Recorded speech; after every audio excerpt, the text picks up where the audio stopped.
Son las 7:43. Queremos saludar a esta hora de la mañana al académico, abogado de profesión de la Universidad Diego Portales, Cristian Rigo. ¿Cómo estás, Cristian? Muy buenos días. Como siempre, gracias por recibir la llamada de la Radio Universidad de Chile. Buenos días.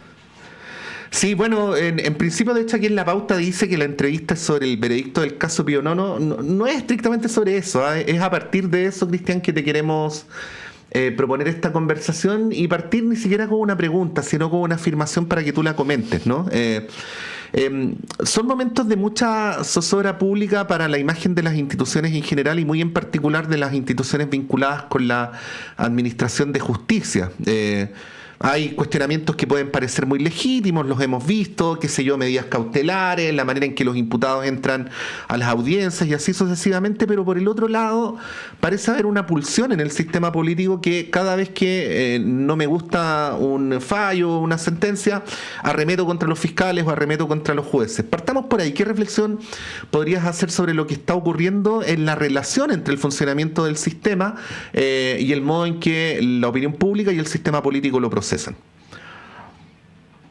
Bueno, sí, yo creo que hay una crisis en ese sentido, que por lo demás no es nacional, es mundial, que podríamos decir tiene que ver con la deslegitimación del sistema de justicia como un sistema que provee fundamentalmente decisiones neutrales. Lo que uno ve es que ese valor que aporta el sistema de justicia hoy día parece ser que ni el sistema político, ni en general la sociedad, diríamos, lo valora. Porque lo que ambos quieren es que sus causas ganen, o sea, es obtener decisiones favorables. Y en cuanto no se produce ese efecto, lo que proceden es a criticar al sistema de justicia como si hubiese incumplido su rol al no entregar ese resultado. Cuando lo que el sistema de justicia produce, un buen sistema de justicia, digamos, un sistema de justicia que funcione bien, en el mejor de los casos, no son resultados, sino es neutralidad en la producción del resultado. Por lo tanto, yo creo que hay una crisis bastante severa que, como digo, se extiende a todo el mundo. Hoy día Estados Unidos viene crisis con el sistema judicial, en España, en todos los países de América Latina, y eso está llegando también a Chile, desgraciadamente, digamos, y se manifiesta del modo que usted lo menciona, o sea, que cuando hay cualquier decisión polémica, a quienes no les gusta esa decisión, proceden a delegitimar el sistema, más allá de que puede ser que la decisión que se haya producido haya sido una decisión razonablemente neutral.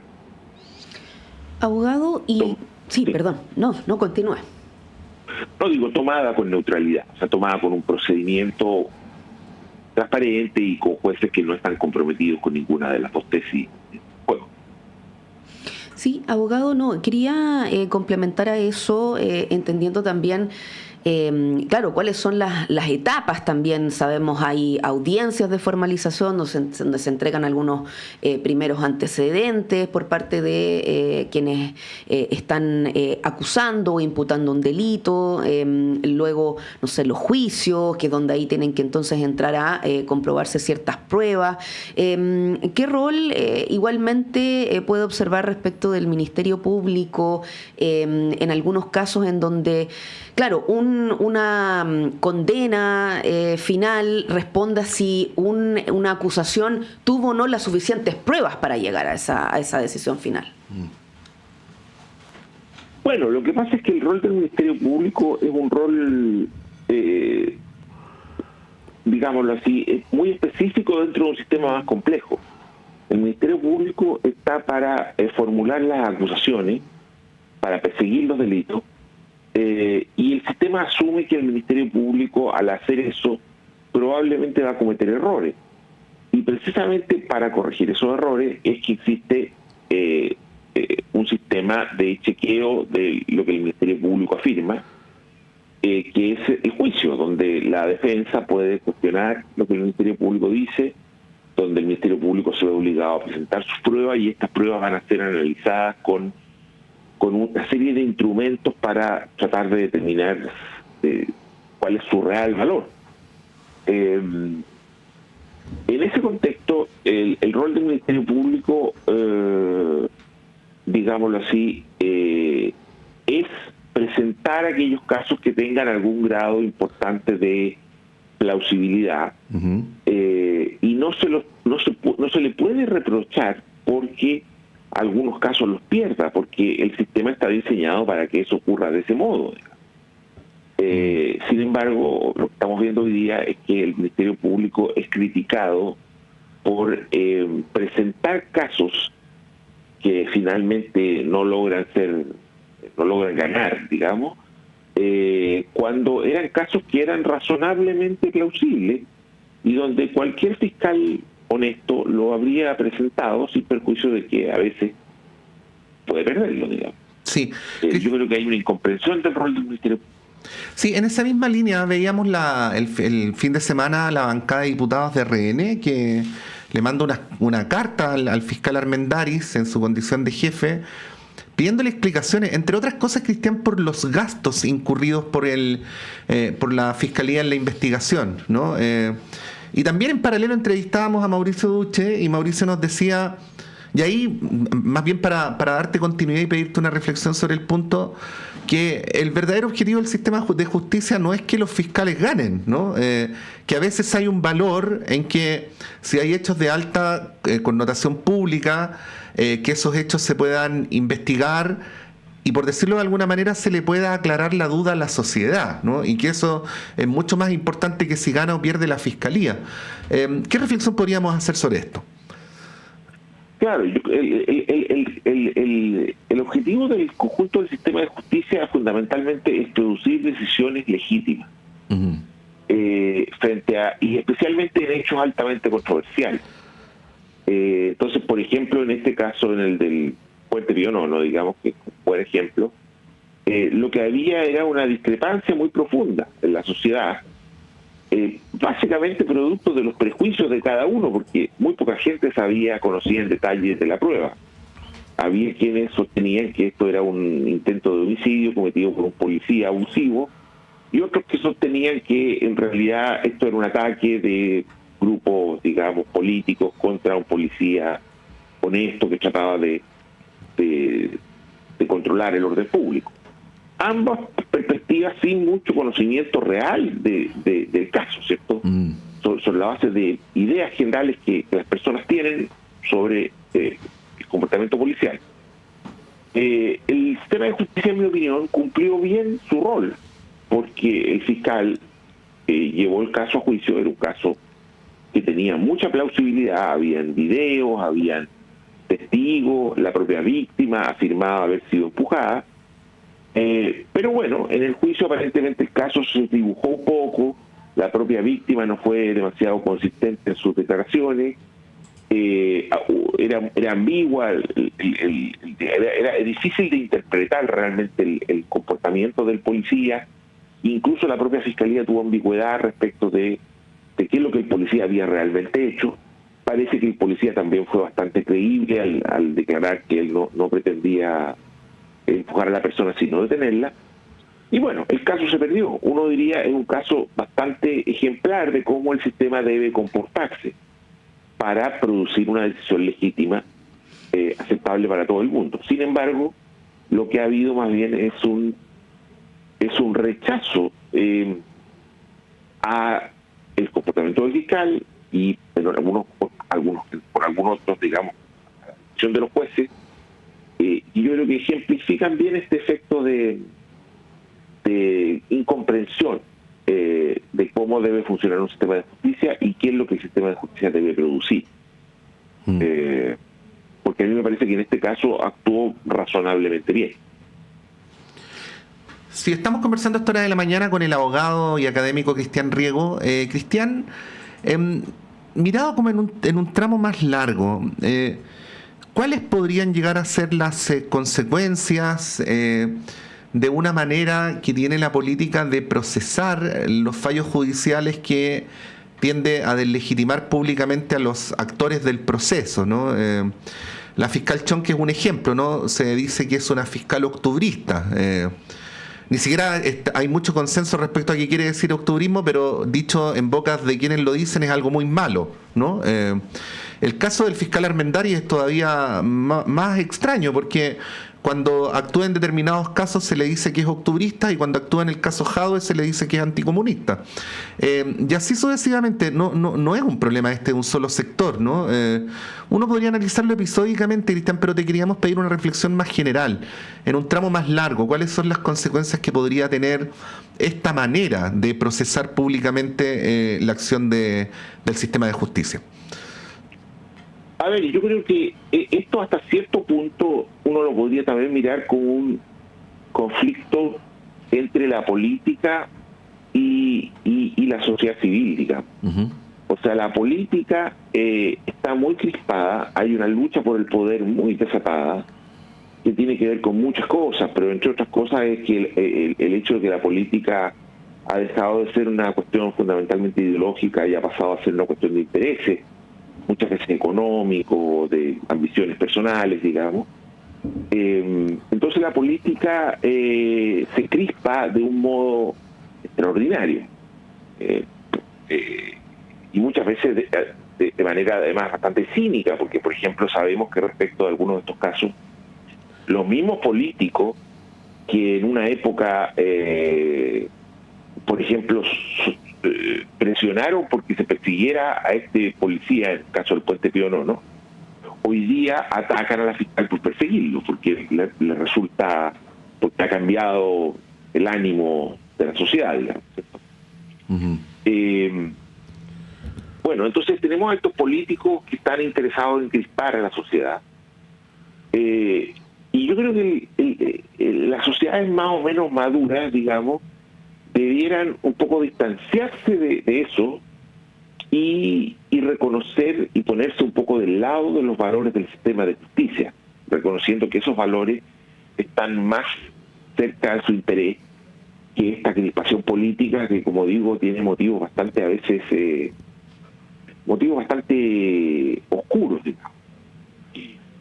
Vamos a ver en el caso, porque en muchos países esto ha concluido, ha terminado, digámoslo así, en la destrucción del sistema, uh-huh, en la corrupción del sistema. Y que además eso puede ser puede producir un efecto vicioso, porque a partir de esta crispación, bueno, se va designando después jueces comprometidos políticamente, y eso entonces va profundizando la propia crítica y la va haciendo, es como una especie de profecía autocumplida. Uh-huh. El rol de la sociedad civil, creo yo, el parar esto, el decirle a los políticos, mire, no, usted no puede hacer esto. Nosotros, digamos, me refiero a organizaciones de la sociedad civil, organismos de derechos humanos, el mundo académico, la propia prensa, ¿cierto? El decir, mire, no, el sistema de justicia tiene sus propios valores y nosotros vamos a protegerlo. Yo creo que en aquellos países en que la sociedad civil es más fuerte, probablemente los sistemas de justicia sobrevivan y logren mantenerse con fuerza. En aquellos países en que la sociedad civil es más débil, ellos están siendo arrasados, digamos. En el caso de Chile, yo tengo la esperanza de que tanto el público como sobre todo las organizaciones intermedias puedan reconocer los valores del sistema de justicia y evitar que la política los contamine con sus intereses, digamos, de crispación, que, como digo, en general son bastante cínicos, no son sinceros, porque sabemos que los políticos hacen esto para ganar cámaras, no porque realmente crean que tal o cual fiscal está actuando de manera deshonesta, sino porque es una manera fácil de conseguir prensa y notoriedad.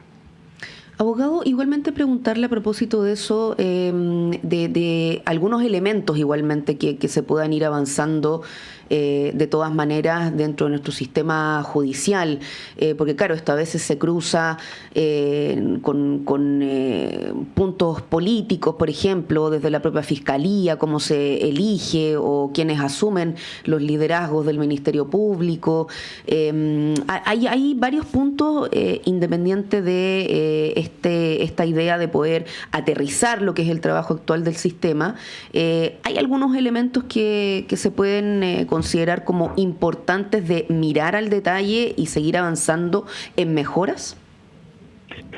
O sea, yo creo que claro, hay problemas. Nuestro sistema de justicia tiene problemas reales. Yo creo que algunos no los tiene y se le están creando artificialmente, pero hay problemas reales y probablemente el más crítico hoy día es el tema de la designación, dado el problema del tráfico de influencia, sobre todo de la prevalencia, yo diría, de intereses particulares, porque se presenta aquí a veces como que son cuestiones ideológicas, pero para los que conocemos en realidad cómo funciona esto, yo diría que hoy día los intereses no son ideológicos. No es verdad que haya tanto interés en poner jueces conservadores o de izquierda, sino que lo que hay aquí es la operación de redes de intereses particulares, tanto de la política, de grupos políticos, como de intereses corporativos de los propios jueces, grupos de jueces que pretenden promover a su gente y que simulan ser de izquierda o de derecha para que los políticos los nombren. Pero en realidad yo creo que a la mayoría de ellos, como a la mayoría de la gente hoy día, la verdad es que la política misma no los mueven otros tan importante. Ahora, igual, Cristian, hay dos clivajes, hay varios clivajes, pero uno podría ser el de derecha a izquierda, que usted aclara que no le parece tan así.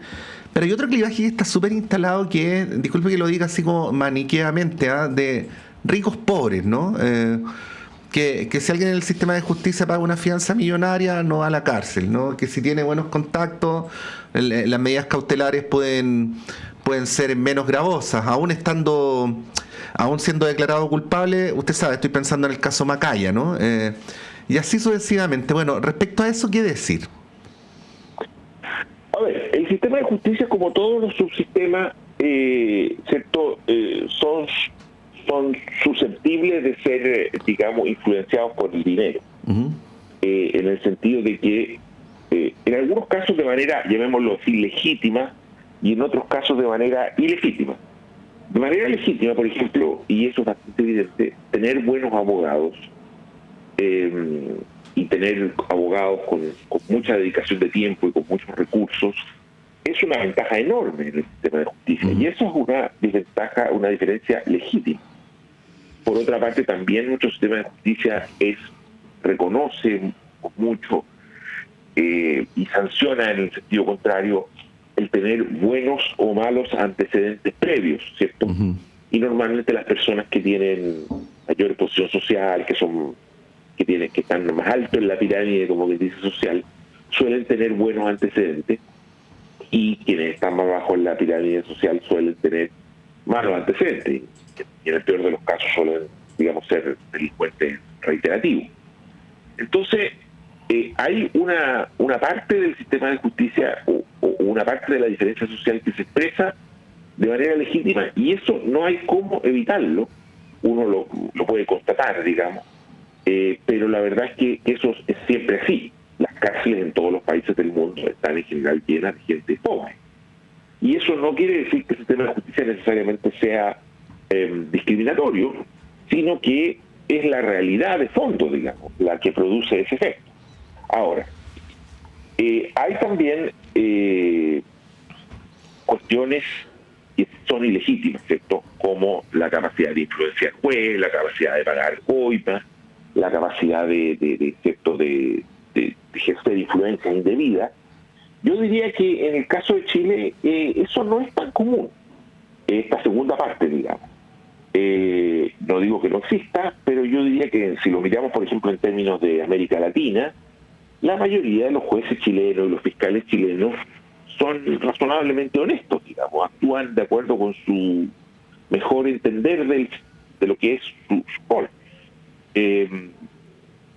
Pero yo creo que ambas cosas se tienden a confundir, digamos. O sea, la persona dice, bueno, mire, el sistema de justicia solo se va contra los pobres, y eso es verdad, pero también es más o menos inevitable. No quiere decir que el sistema de justicia esté corrupto. Más bien la pregunta tendría que ser, en una sociedad tan desigual como la chilena, ¿el sistema de justicia, como que dice, profundiza esa desigualdad o da a lo menos la oportunidad a que los más débiles puedan defenderse, ¿cierto?, razonablemente? Y yo tengo la impresión de que en ese sentido el sistema de justicia chileno ha mejorado. O sea, cuando yo empecé a ser abogado, la verdad es que una persona con antecedentes criminales de origen popular no tenía ninguna posibilidad. No había defensa pública, ¿cierto? No había ni siquiera juicio público. Esas personas eran clientes del sistema a los que se detenía prácticamente sin tener que dar ninguna explicación. Hoy día esas personas tienen a lo menos algunos derechos básicos. Y por otra parte, en esa época, estamos hablando, por ejemplo, del término de la dictadura, digamos, ¿cierto? Por otra parte, en esa época, a las personas ricas o influyentes socialmente, a los políticos, a los empresarios, no se los perseguía prácticamente. Y en cambio hoy día vemos que todos los días hay alcaldes, diputados, senadores, empresarios, financistas que están siendo objeto de persecución penal. Entonces yo diría que nuestro sistema más bien ha progresado. No digo que sea un sistema igualitario, porque ninguno lo es, y probablemente falta mucho para llegar incluso a ser aceptablemente, digamos, igualitario. Pero yo no diría que va hacia atrás, sino que ha avanzado. Y ese avance es parte también del cuestionamiento. O sea, está siendo cuestionado porque está persiguiendo personas que nunca habían sido perseguidas. Uh-huh.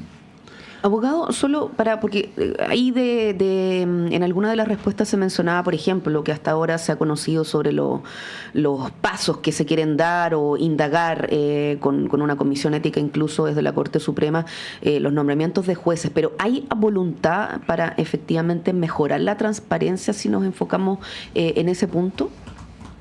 Yo creo que no. Yo creo que digamos, por una parte, desde el sistema político no existe ninguna valoración por no digo ni ninguna, pero muy poca valoración, precisamente por la neutralidad, por la independencia del sistema de justicia, y lo que los políticos más bien quieren es poder controlarlo. Y por lo tanto no creo que vayan a promover ninguna reforma en favor de que el sistema de justicia sea más autónomo y más neutral. Uh-huh. Y por otra parte, creo que sobre todo en la Corte Suprema y en los tribunales superiores se expresan intereses corporativos del sistema de justicia, mucho más que los jueces de la base. Yo creo que en la Corte Suprema, por supuesto, yo creo que hay jueces muy buenos, pero hay mucho corporativismo, hay muchos intereses particulares, hay muchas situaciones de nepotismos, vínculos entre jueces que se dedican digamos, a hacer también tráfico de influencia, con relaciones con intereses, como digo, de parientes o de grupos. Y por lo tanto a mí me parece que la Corte Suprema, desgraciadamente, es difícil, veo yo, que vaya a tener un liderazgo en esto. Creo que hay algunas personas que sí, pero creo que hay demasiados jueces de los altos tribunales que están comprometidos en este juego de como quien dice, de intercambio de favores. Y por lo tanto yo veo difícil que vayamos a poder mejorar. Creo que lo importante es defender lo que tenemos. No veo yo ninguna expectativa de una mejora sustantiva, a menos, como digo, que la sociedad civil pudiese tener una presencia más fuerte y hacer exigencias, pero eso es difícil. O por lo menos no se está viendo, desgraciadamente, que desde la sociedad civil hayan voces importantes en eso. Cristian Riego, te queremos agradecer por esta conversación, que tengas un buen día y una buena semana. Igualmente, buen día a usted. Ahí está el profesor académico haciendo su reflexión sobre lo que está ocurriendo Diana, no solamente con el sistema de justicia, sino con estos casos de mayor connotación pública. El caso Pío Nono fue un ejemplo. Hay muchas voces pidiendo la cabeza de la fiscal Chong, pero bueno, hay que mirarlo en una perspectiva más larga, obviamente. Vamos a ir un breve alto. Diana va y vuelve. Yo me quedo con ustedes con más conversaciones en este radioanálisis de día lunes 15 de julio del año 2024. No se separe, vamos a esa pausa.